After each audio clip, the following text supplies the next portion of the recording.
Hi all, welcome back to my YouTube channel. ഇന്ന് ഞാൻ നിങ്ങളുമായി ചർച്ച ചെയ്യുന്നത് ജീവിതം മാറ്റിമറിക്കുന്ന ഗ്രാറ്റിറ്റ്യൂഡ് അഫർമേഷൻ അല്ലെങ്കിൽ കൃതജ്ഞതയുടെ ശക്തി എന്ന വിഷയവുമായി ബന്ധപ്പെട്ടാണ്. പ്രിയപ്പെട്ട സുഹൃത്തുക്കളെ, നിങ്ങളോട് എനിക്ക് ഒരു ചോദ്യം ചോദിക്കാനുണ്ട്. നമ്മൾ എത്ര വലിയ വിജയം നേടിയാലും എത്ര നല്ലതൊക്കെ ജീവിതത്തിൽ സംഭവിച്ചാലും എപ്പോഴും നമ്മുടെ മനസ്സിൽ ഒരു ശബ്ദം കേൾക്കാറില്ലേ? ഇതൊന്നും പോരാ, ഇനിയും കിട്ടിയില്ല, ഇനിയും എന്തോ കുറവുണ്ട്. നമ്മുടെ ശ്രദ്ധ എപ്പോഴും ഇല്ലാത്തതിലാണ്, എൻ്റെ കുറവുകളിലാണ്, എൻ്റെ ദുരിതങ്ങളിലാണ്.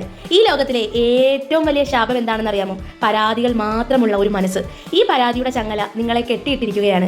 എന്നാൽ ഇന്ന് ഈ നിമിഷം ആ ചങ്ങല പൊട്ടിച്ചെറിയാനുള്ള താക്കോൽ ഞാൻ നിങ്ങൾക്ക് നൽകും. അതാണ് ഗ്രാറ്റിറ്റ്യൂഡ് അഫർമേഷൻ. ഗ്രാറ്റിറ്റ്യൂഡ് അഫർമേഷൻ എന്ന് പറഞ്ഞാൽ ജീവിതം ഇതിനകം നിങ്ങൾക്കായി ഒരുക്കി വെച്ച അനുഗ്രഹങ്ങളെ കണ്ണുകൊണ്ട് കാണുകയും ഹൃദയം കൊണ്ട് സ്വീകരിക്കുകയും വാക്കുകൊണ്ട് പ്രഖ്യാപിക്കുകയും ചെയ്യുന്ന ഒരു പോസിറ്റീവ് പരിശീലനമാണ്. ഇതൊരു വെറും വാക്കുകളല്ല, ഇതൊരു മൈൻഡ് സെറ്റാണ്.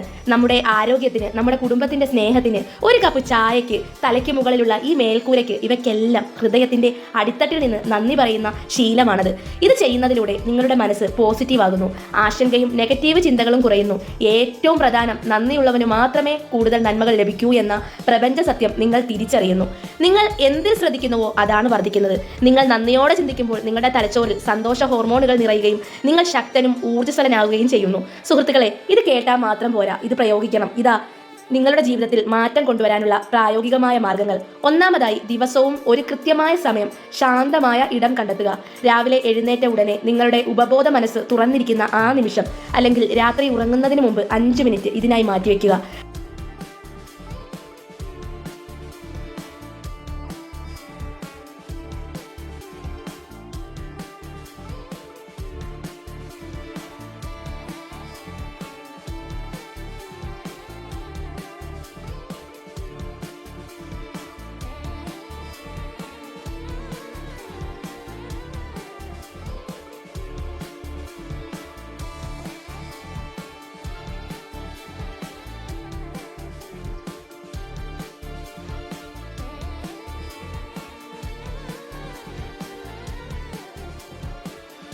രണ്ടാമതായി, മനസ്സിൽ 3 കാര്യങ്ങൾ ഓർത്തെടുക്കുക.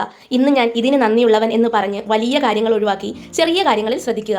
ഇന്ന് നിങ്ങൾക്ക് വേദനയില്ലാതെ നടക്കാൻ കഴിഞ്ഞതിന് നന്ദി, നിങ്ങൾ കഴിച്ച രുചികരമായ ഒരു ഭക്ഷണത്തിന് നന്ദി, നിങ്ങൾ കാണിച്ച ഒരു നല്ല ചിരിക്ക് നന്ദി. മൂന്നാമതായി, ഈ കാര്യങ്ങൾ വാക്കുകളായി പ്രഖ്യാപിക്കുക, പോസിറ്റീവ് ഉറപ്പുകളായി അവയെ പറയുക. ഈ പുതിയ ദിവസം എനിക്ക് നൽകിയ ദൈവത്തിന് 1000 നന്ദി. എന്നെ വിശ്വസിക്കുകയും പിന്തുണയ്ക്കുകയും ചെയ്യുന്ന എൻ്റെ കുടുംബത്തിൻ്റെ സ്നേഹത്തിന് ഞാൻ നന്ദിയുള്ളവനാണ്. നാലാമതായി, ഇതാണ് ഏറ്റവും പ്രധാനം, നന്ദി അനുഭവിക്കുക എന്നുള്ളത്. Feel it. വെറുതെ പറയരുത്. നിങ്ങൾ ആരോഗ്യമുള്ളതിനെക്കുറിച്ച് പറയുമ്പോൾ നിങ്ങളുടെ ഓരോ കോശങ്ങളിലും ആ ആരോഗ്യം അനുഭവിക്കുക. നിങ്ങളുടെ നെഞ്ചിൽ ഒരു ഊഷ്മളത നിറയുന്നത് നിങ്ങൾ അറിയണം. ഈ വികാരമാണ് പ്രപഞ്ചത്തിൽ മാന്ത്രികത സൃഷ്ടിക്കുന്നത്. പ്രിയപ്പെട്ടവരെ, ഓർമ്മിക്കുക, ഗ്രാറ്റിറ്റ്യൂഡ് അഫർമേഷൻ എന്നത് ഒരു വാക്കുകളുടെ കളിയല്ല, അത് ജീവിതം മാറ്റുന്ന ഒരു മൈൻഡ് സെറ്റാണ്. പരാതി പറയുന്നവന്റെ ജീവിതത്തിൽ ആശങ്ക മാത്രമേ വളരൂ. നന്ദി പറയുന്നവന്റെ ജീവിതത്തിലേക്ക് സന്തോഷം ഒഴുകിയെത്തും. നിങ്ങളുടെ ജീവിതത്തിൽ എന്താണ് നിറയേണ്ടത്? പരാതിയോ സന്തോഷമോ? തിരഞ്ഞെടുപ്പ് നിങ്ങളുടെ കയ്യിലാണ്. ഇന്നു മുതൽ തുടങ്ങൂ. നിങ്ങൾ നന്ദിയുള്ളവരായ കാര്യങ്ങൾ ഓർത്തു തുടങ്ങൂ. ഇത് പ്രസംഗം പോലെ കേട്ടിരിക്കുക മാത്രമല്ല നിങ്ങൾ ചെയ്യേണ്ടത്. നിങ്ങൾ ഇതിനു വേണ്ടി സമയം കണ്ടെത്തിയത് ഒരു സാധാരണ കാര്യമല്ല. നിങ്ങൾക്ക് നന്ദി. നിങ്ങളുടെ ജീവിതം സന്തോഷം നിറഞ്ഞതാകട്ടെ. നന്ദി, നന്ദി, നന്ദി.